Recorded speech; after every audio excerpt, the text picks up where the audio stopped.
పల్నాడు జిల్లాలో వినుకొండలో జరిగినటువంటి ఒక దారుణమైన హత్య.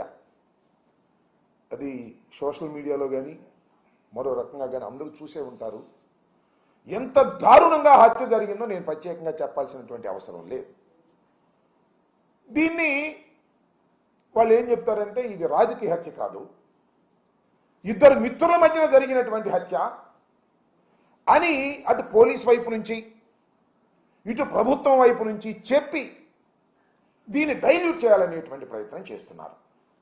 నేను మనస్ఫూర్తిగా చెప్తున్నా, అందరికీ తెలుసు పల్నాడులో రషీద్ అనేటువంటి మరణించినటువంటి వ్యక్తి డిసీజ్ వైఎస్ఆర్ కాంగ్రెస్ పార్టీకి చెందినటువంటి వ్యక్తి.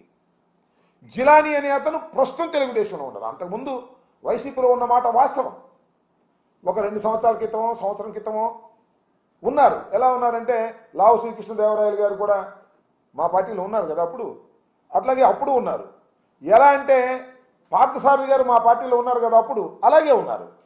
అలాగే ఆనం రామనారాయణ రెడ్డి గారు మా పార్టీలో ఉన్నారు కదా, అలాగే ఉన్నారు.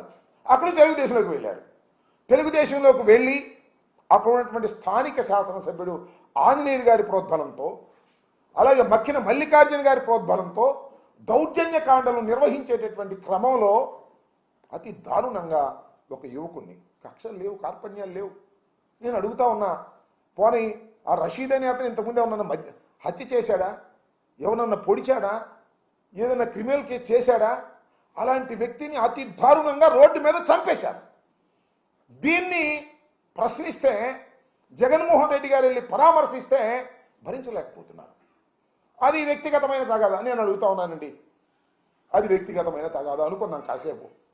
వాళ్ళిద్దరిది స్థానికంగా ఉన్న శాసనసభ్యుడు కానీ స్థానికంగా ఉన్నటువంటి పార్లమెంటు సభ్యులు కానీ లావు శ్రీకృష్ణదేవరాయలు గారి ఆంజనేయులు గారు కానీ వెళ్ళి మరణించినటువంటి కుటుంబాన్ని ఎందుకు పరామర్శించలేదు? చెప్పండి దీనికి సమాధానం. నిజంగా అది రాజకీయాలకు సంబంధం లేదు, ప్యూర్లీ ఏ డిస్ప్యూట్ బిట్వీన్ 2 ఇండివిజువల్స్. ఎందుకు మీరు సంప్రదించలేకపోయారు? నేను మనవి చేస్తున్న ఎఫ్ఐఆర్లో కూడా స్థానిక శాసనసభ్యుడి మీద మల్లికార్జున గారి మీద ఆరోపణలు చేయడం జరిగిందని కూడా ఎఫ్ఐఆర్లు, ఇంక్లూడింగ్ ఎఫ్ఐఆర్లో ఆరోపణలు చేయడం జరిగిందని కూడా నేను ఈ సందర్భంగా మనవి చేస్తున్నా. ఇందాక హోంమంత్రి గారు మాట్లాడుతున్నారు, అది గంజాయి తాగిన మత్తులో నరికేశాయంట, గంజాయి పాపం మాదంట. ఒరి మీ దుంపదగా మీరు వచ్చి అనాలైంది? మీ పోలీస్ వ్యవస్థ పనిచేస్తుంది కదా, మీ ఎస్పీని ట్రాన్స్ఫర్ చేసుకున్నారు కదా, అంటే ఇంకా గంజాయి విచ్చలవిడిగా దొరుకుతుందన్నమాట. ఆ పాపం మాదా? అది వెళ్ళి కొడతా.